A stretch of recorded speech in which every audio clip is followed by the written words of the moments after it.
ሰላም ከመይቶም ሲኩብራ ሰማዕትና ዝዓበይቲ ዜናታት ሃገራት ኖርዲክ ከምኡውን ኣገደስቲ ሃገራዊ ፍጻመታት እንቕርበሉ ሃርሜኒ ሚድያ እዩ። ከም ወትሩ ንሎሚ ረቡዕ 16 ነሓሰ ዘዳለናዮም ሓፀርቲ ዕለታዊ ዜናታት ኣስዒብና ክነቕርበልኩም ኢና። ንምክትታልኩም እናዓድምና ቀንዲ ነጥብታቶም ክንቐድም። ህፃናት ኣብ ጉዳይ ጉድድ ክንክን ርእይቶኦም ክስማዕ ሕጊ መሰል ዞቦም እኳ እንተኾነ ሬድዮ ወደን ዝመርምረቶም ንጉድድ ክንክን ዝምልከቱ ብርክት ዝበሉ ውሳነታት ቤት ፍርዲ ርእይቶ ህፃናት ከም ዝጎድሎም ምዕዘባ፣ ጆርዳን ድሕሪ 10 ዓመታት ናብ ግጥም ዋንጫ ዓለም ኩዕሶ እግሪ ደቂ ኣንስትዮ ክትበፅሕ ዝነበረ ሕልሚ ትማሊ ሰሉስ በርዒኑ ምትራፉ፣ ተቃዋሚ ሰልፍታት ጆርዳን ዝገብርኦ ዘለዋ ንኣባል ሰልፊ ዴሞክራትና ናብ ወንበር ኮሚቴ ፍትሒ ባይቶ ሪቻርድ ጆምሾፍ ካብ መዝነቱ ናይ ምእላይ ወፍሪ ከቢድ ከም ዝኸውን፣ ከምኡውን ኣብ ኖርዌይ ኦስሎ ተወሳኺ ኮኬን ኣብ ትሕቲ ቁፅፅር ምእታውን ካልኦትን ዜናታት ሒዝናልኩም ቀሪብና ኣለና። ንምክትታልኩም እናዓደምና ሕጂ ብቐጥታ ናብ ዝርዝራቱ። ህፃናት ኣብ ጉዳይ ጉድድ ክንክን ርእይቶኦም ክስማዕ ሕጊ መሰል ዞቦም እኳ እንተኾነ ሬድዮ ወደን ዝመርምረቶም ንጉድድ ክንክን ዝመልከቱ ብርክት ዝበሉ ውሳነታት ቤት ፍርዲ ርእይቶ ህፃናት ከም ዝጎድሎም ተዓዚባ ኣላ። ብሰንኪ ጎዳእ ባህርያቶም ንገዛእ ርእሶም ናብ ሓደጋ ከቃልዑ ይኽእሉ እዮም ተባሂሎም ኣብ ጉድድ ክንክን ካብ ዝኣትዉ ትሕቲ 15 ዝዕድሚዮም ህፃናት እቶም ሲሶ ኣብዚ ጉዳይ ዘለዎም ርእይቶ ኣብ ግምት ክኣቱ ከምዘይተገብረ ኣገልግሎት ዜና ሬድዮ ወደን ዘካየደቶ መርመራ ኣጣሊሉ ኣሎ። ሓደ ካብዞም ከም ዝኣመሰለ ቅሬታ ዘለዎም ኤልያስ ዝስሙ ህፃን ኮይኑ ኣብ መስርሕ ፍርዲ ርእይቱ ክሕተት ድሌት ከም ዝነበሮ ይገልጽ። ንሱ ቁጥዕ ከም ዝብል ዝገብር ሕማም ኦቲዝም ከም ዘለዎ ድሕሪ ምሕባር ኣብቲ ጉድድ ክንክን ክወስድ ዝተዋሃበ ውሳነ ጨሪሱ ርእይቱ ከም ዘይተሓተተ ንሬድዮ ወደን ገሊጹሎም። ኣብዚ ጉዳይ ጠበቓታት ንርእይቶ ህፃናት ንጎኒ ብምግዳፍ ኣብ ናይ ገዛ ርእሶም ርእይቶን መደምደምታን ይምርኮሱ ምህላዎም እታ ሬድዮ ወሲኻ ኣጣሊላ ኣላ። ሾደን ድሕሪ 10 ዓመታት ናብ ግጥም ዋንጫ ዓለም ኩዕሶ እግሪ ደቂ ኣንስትዮ ክትበፅሕ ዝነበረ ሕልሚ ትማል ሰሉስ በርዒኑ ተሪፉ። ትማል ሰሉስ ሾደን ምስ ስፔን ኣብ ዝገበረቶ ግጥም ፍርቂ ፍጻመ 2-1 ተረቲዓ ኣላ። ስፔን ቅድሚ ምውዳእ ፀወታ ሓንቲ ሸቶ እኳ እንተመዝገበት ሾደን ድንጉኢላ ማዕረ ዝገበረታ ሸቶ ብምእታው ናብ ፀወታ ክትምለስ ክኢላ ነይራ።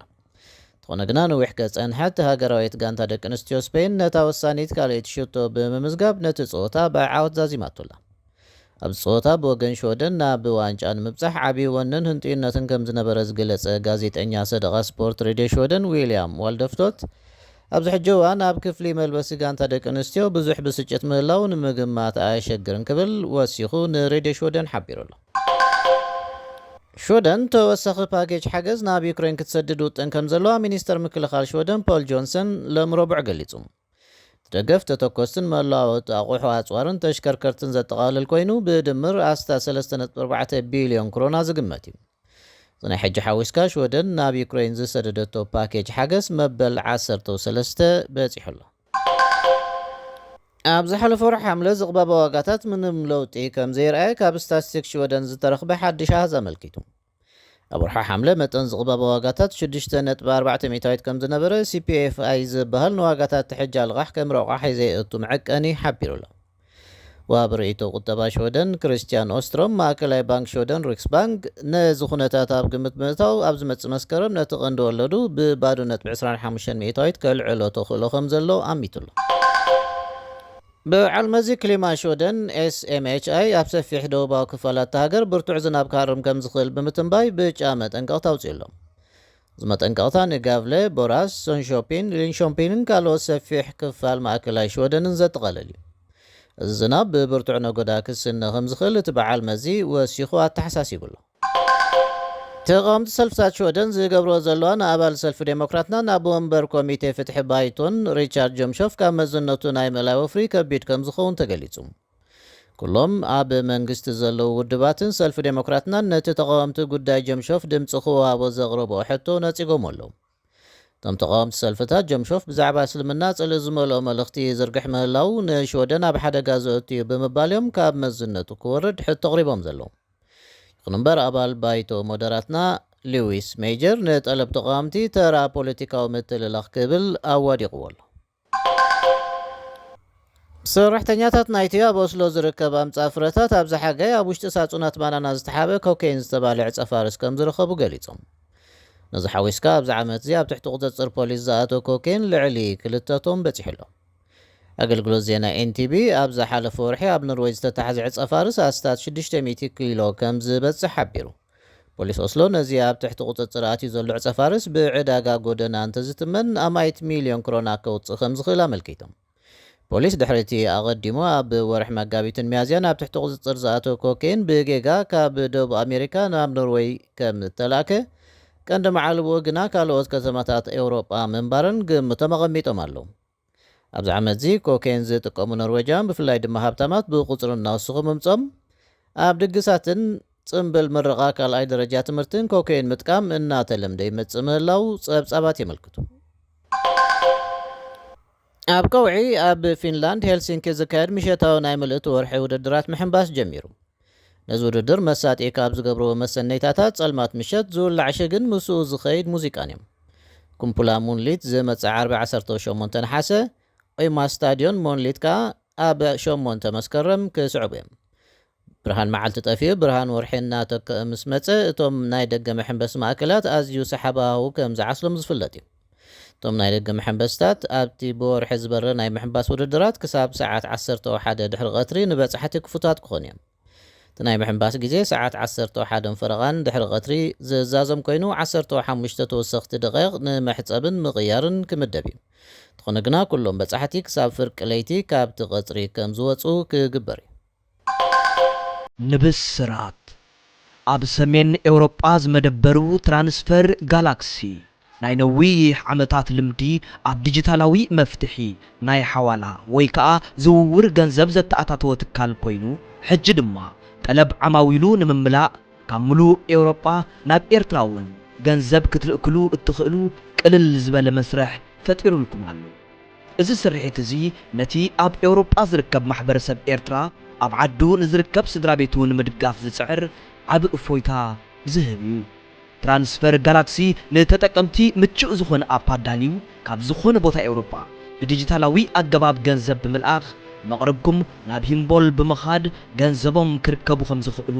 ነበስረኩም እዚ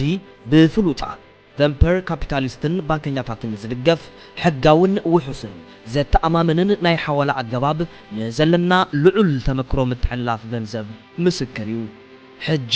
በዚ ጥብቆ ወይ ከዓ ሊንክ ኣቢልኩም ትራንስፈር ጋላክሲ ኣፕ ተመዝጊብኩም ኣውርድዎ ንኤርትራ ድማ ካብ ኤውሮጳ ገንዘብ መልኣኽ ክትጅምሩ ትኽእሉ ኢኹም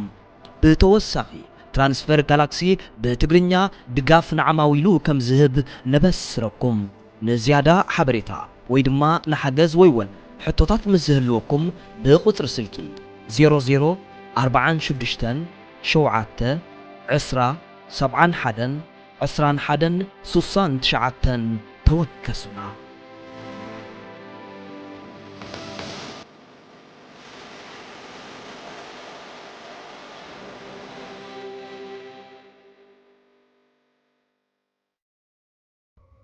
مسار ميني ميديا هم زلهم كبرى سمعتنا أما الداتا ኢንዲያና ጆንስ ኣብ ዘርእስተ ኣዝያ ህብብቲ ፊልም ሃሊውድ ዝተዋሰአ ገጸ ባህሪ ሃሪሶን ፎርድ ተመን ዝፈርሕ መንባሩ ኩሉ ነታ ፊልም ዝረኣየ ዝዝክሮ እዩ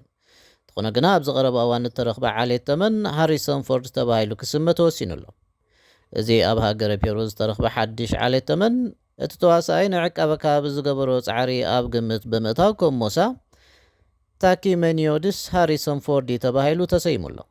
ምክትል ኣቦ መንበር ናይቲ ብዘይ መክሰብ ዝሰርሕ ጎጅለ ኮንሰርቬሽን ኢንተርናሽናል ዝኾነ ፎርድ ክብረት ያበለይ ክብል ርእይቱ ገሊጹሎ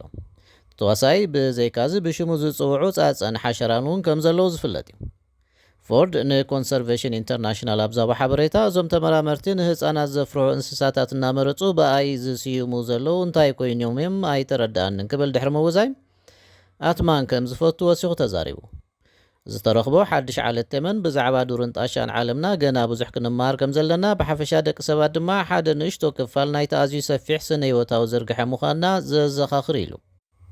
እዚ ርኽበት ብሓበራዊ ወፍሪ ተመራመርቲ ፔሩን ኣሜሪካን ኣብ ሃገራዊ ፓርክ ኦቲቭ ፔሩ እዩ ተኻይዱ ታኪሞኔይድስ ሃሪሶን ፎርዲ ኣብ ኣኽራናት ኣንደስ ፔሩ እዩ ተረኺቡ እዚ ተመን ቀጢን ኮይኑ ብሙሉእ ምስ ዓበየ 4.6 ሴንቲሜትር ዝነውሕ ኮይኑ ካብቶም ዘይመርዛማት ዓሌት እዩ እዚ ርኽበት ኣብ ዓለም ንዝርከቡ ዓሌታት እንስሳ ዘጋጥሞም ዘሎ ናይ ምጽናት ሓደጋ ኣቓልቦ ክስሕብ ተስፋ ከም ዘለዎ ፎርድ ወሲኹ ገሊጹሎ ብፍላይ ድማ ለመምታ ንጥፍኣት ተቓላዕቲ ምዃኖም ኣብዚ እዋን እዚ ልዕሊ ሓደ ሕምሲት ካብ ለመምታ ኣብ ሓደጋ ምጽናት ከም ዘለውን ተመራመርቲ ኮንሰርቬሽን ኢንተርናሽናል ዘካየድዎ መጽናዕቲ ከም ዝሕብር ቢቢሲ ወሲኻ ጸብጺባ ኣላ። እምበር ክቡራት ሰማዕትና ንሎሚ ረቡዕ 16 ነሓሰ ዘዳለናዮም ሓጸርቲ ዜናታት ሃገራት ኖርዲክ ከምኡውን ኣህጉራዊ ፍጻመታት በዚ ፈጺምና ኣለና። ምሳና ብምጽናሕኩም ኣዝና እናመስገንና በዚ ንሰናበተኩም። ሰላም።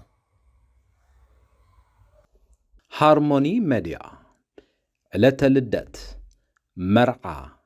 መመረቕታን ካልኦት ኣገደስቲ ዝኾኑ ናይ ፈተውትኹምን መቕረብትኹምን ምድላዋት ናይ እንቋዕ ሓጎሰኩምን እንቋዕ ኣብቅዓኩምን መልእኽትታት ንምምሕልላፍ ዘኽእለኩም መደብ ጀሚርና ከም ዘለና በዚ ኣጋጣሚ እዚ ንኹልኹም ተኸታተልቲ ሃርሞኒ ሚድያ ንሕብር። ንኹልኹም ፈተውትኹምን መቕረብትኹምን እንቋዕ ኣብቅዓኩም ንምባል ኣብ ትደልይሉ እዋን ሃርሞኒ ሚድያ ዕድል ከፊትልኩም ስለ ዘሎ ተጠቀምሉ።